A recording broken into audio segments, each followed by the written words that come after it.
वक्फ board को लेकर आज सुप्रीम कोर्ट के अंदर सुनवाई चल रही है। अंतरिम आदेश जो अब तक निकल के आ रहा है, वो अंतरिम आदेश वक्फ बोर्ड और मुसलमानों की बड़ी जीत की ओर इशारा कर रहा है। देखिए, वक्फ बोर्ड की जीत तो उस वक्त हुई थी जब इस याचिका को स्वीकृत कर लिया गया, नहीं तो मुसलमानों की इतनी याचिका जो कानून सरकार लेकर के आई उसके खिलाफ सुप्रीम कोर्ट मुसलमान गए, मुस्लिम संगठन गए, लेकिन उस याचिका को स्वीकार नहीं किया गया। लेकिन आज 2 बजे से लेकर लगातार 3:30 बजे तक सुनवाई चली। सीजीआई खन्ना क्या कह रहे हैं आपको बताएंगे, और कैसे अंतरिम आदेश तक चीजें जो है मुसलमानों के पक्ष में रही वो आपको बताएंगे। क्या टिप्पणियां सरकार पे तल्ख टिप्पणियां सीजीआई खन्ना ने किया वो आपको बताएंगे। देखिए, सरकार की तरफ से एडवोकेट है जो कि सॉलिसिटर जनरल कहलाते हैं, तुषार मेहता सरकार की तरफ से केस लड़ रहे हैं, इस बिल के की पैरवी कर रहे हैं कि यह बिल अच्छा है। दूसरा ये कपिल सिब्बल है जो मुस्लिम संगठन की तरफ से और तमाम पार्टियों की तरफ से लड़ रहे हैं, और दूसरे अभिषेक मनु सिंघवी, ये 2 देश के जाने माने वकील है,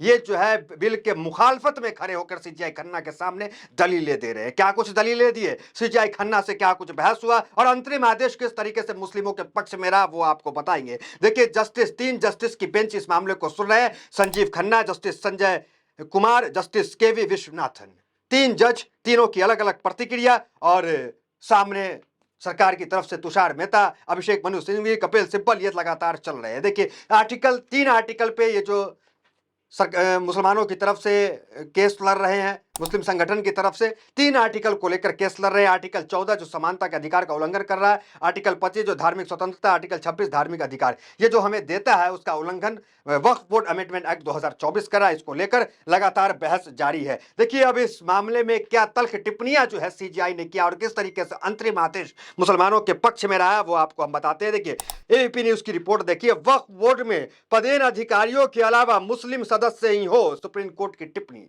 क्या कहा सुप्रीम कोर्ट ने? अंतरिम आदेश अभी आया है, मामला कल भी सुनवाई होगा। अभी जो तक आदेश ये आया है जिसपे सीजीआई जो की बेंच ने जो बयान दिया कि सिर्फ मुसलमान ही होंगे, जो 2 गैर मुस्लिम की चर्चा लगातार देश में चल रही थी कि हमारे अगना में तेरा क्या काम है, उसको लेकर एक बड़ी टिप्पणी जो है सुप्रीम कोर्ट ने यह कहा कि सिर्फ मुसलमान ही होंगे, गैर मुस्लिम नहीं होंगे। इस पे जो है सरकार की तरफ से जो पक्ष रख रहे हैं सॉलिसिटर जनरल तुषार मेहता, उन्होंने आपत्ति जताने का काम किया कि इस तरह का फैसला अभी जो है आप नहीं दे। किससे कहा? सुप्रीम कोर्ट से। देखिए, कोर्ट ने टिप्पणी किया कि वक्फ बोर्ड में एक्स ऑफिशियो मेंबर के अलावा मुस्लिम सदस्य ही हो, जिसका सॉलिसिटर जनरल तुषार मेहता ने विरोध किया।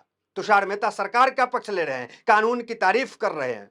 सॉलिसिटर जनरल जो है वो सरकारी वकील होता है। देखिए, सुप्रीम कोर्ट ने आज कोई आदेश जारी नहीं किया। उनका कहना है कि अभी किसी बोर्ड का कार्यकाल खत्म नहीं हो रहा है।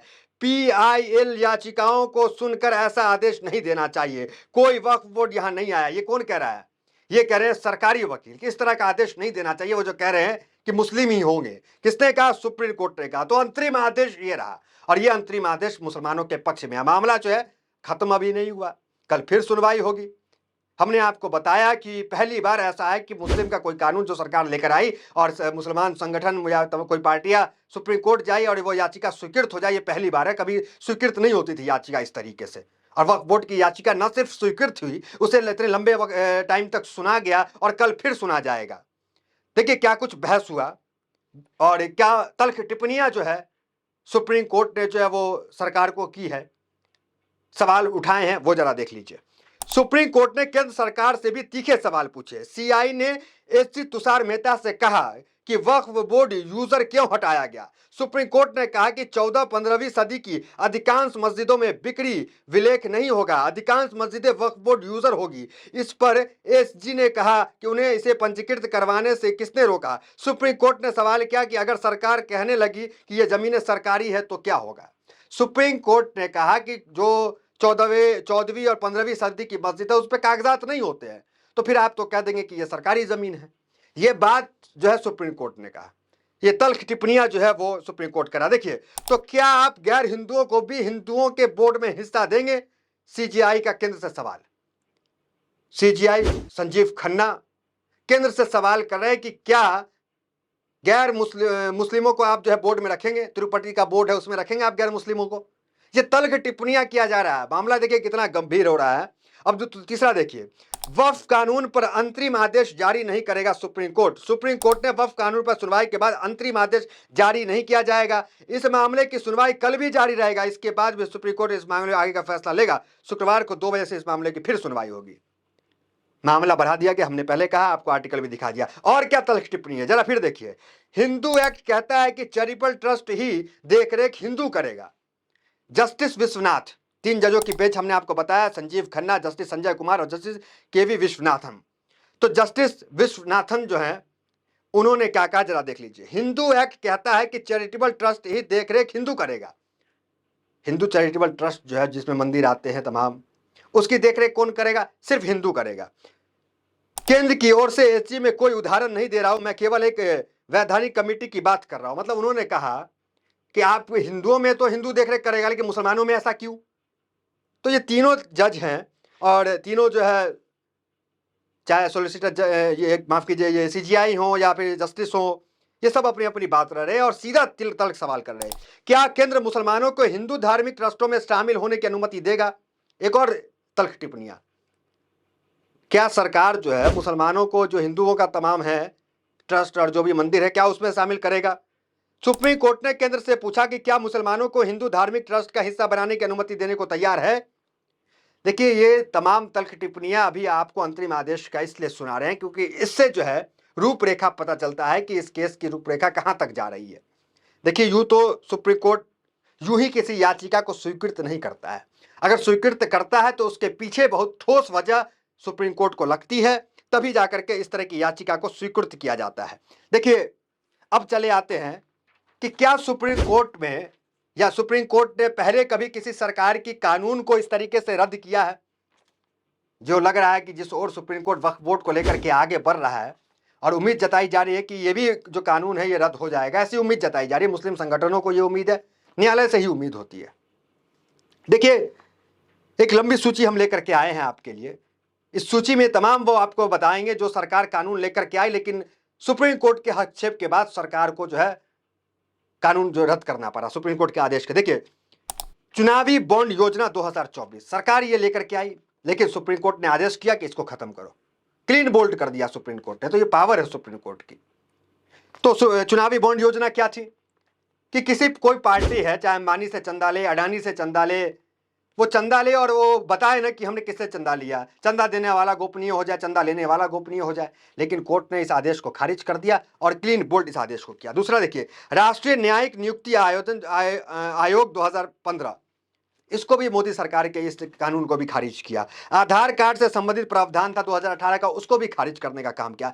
कश्मीर में इंटरनेट बंद, अनिश्चितकालीन के लिए इंटरनेट बंद करने के आज सरकार के आदेश को भी सुप्रीम कोर्ट ने खारिज किया। तो कई आदेश को सुप्रीम कोर्ट पहले खारिज कर चुका है, कोई नया नहीं है। सुप्रीम कोर्ट के हाथ में ये पावर है और सुप्रीम कोर्ट जो है वो खारिज कर सकता है। देखिए, आंदोलन से भी सरकार को झुकाया जाता है, सरकार बैकगियर लगाती है और कानून वापस होता है। आपने देखा है कृषि कानून, 1 साल सड़क पे बैठे रहे लोग, वापस हुआ। मुस्लिम संगठन लगातार सड़क पे जा रहे हैं, सड़क पे बैठ रहे हैं और विरोध कर रहे हैं। आज 10 याचिकाकर्ता की सुनवाई जो है जस्टिस सुन रहे हैं। नाम आपको बता देते हैं कौन कौन पार्टी है। देखिए, असदुद्दीन ओवैसी भी बैठे हुए हैं, उनकी तस्वीर देखिए आप। उनकी भी तस्वीर सुप्रीम कोर्ट के अंदर कोर्ट रूम से निकल के आ रही है कि असदुद्दीन ओवैसी बैठे हुए हैं। 8 पार्टियां, पॉलिटिकल पार्टी जिनकी याचिका स्वीकृत की गई थी, आज वो तमाम की याचिका आज सुनी गई। देखिए, all India Muslim personal law board, TMC, TUK, CPI, Aam Aadmi party, DMK, YSRCP और आरजेडी, ये 8 पार्टियां जिनकी याचिका स्वीकृत हुई और इस पे जाकर के चर्चा हो रही है।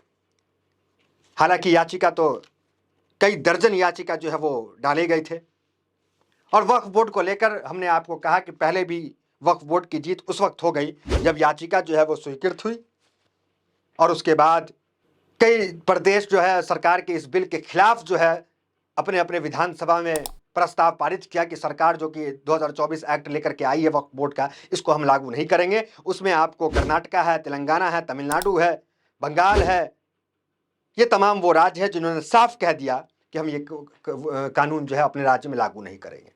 अब ये पूरे देश में लागू ना हो, इसके लिए सुप्रीम कोर्ट में सुनवाई जारी है, चर्चा चल रही है और 6 करोड़ से ज्यादा लोग जो है all India Muslim personal law board दावा कर रहा है, 6 करोड़ से ज्यादा लोगों ने इसका विरोध किया। अब सुप्रीम कोर्ट तो सुप्रीम है, सरकार की कितना अच्छाइयां गिनाने के बाद भी सुप्रीम कोर्ट तो सोचेगा कि कितने मुसलमान इसके पक्ष में, कितने विरोध में है। सत्ता के लोग जो 4 मुसलमानों को खड़ा करके और बिल की तारीफ करवा ले रहे हैं, इससे सुप्रीम कोर्ट तो मानेगा नहीं। और देखना दिलचस्प होगा कि अंतरिम आदेश जो दो गैर मुस्लिमों का था, उसको लेकर सरकार ने तल्ख टिप्पणियां की है। कल क्या कुछ आदेश निकल के आता, जो भी आता सबसे पहले आपको बताने का काम करेंगे। तो फिलहाल इस खबर में इतना ही। मिलते हैं अगले वीडियो में, बराबर साथ। बहुत बहुत धन्यवाद।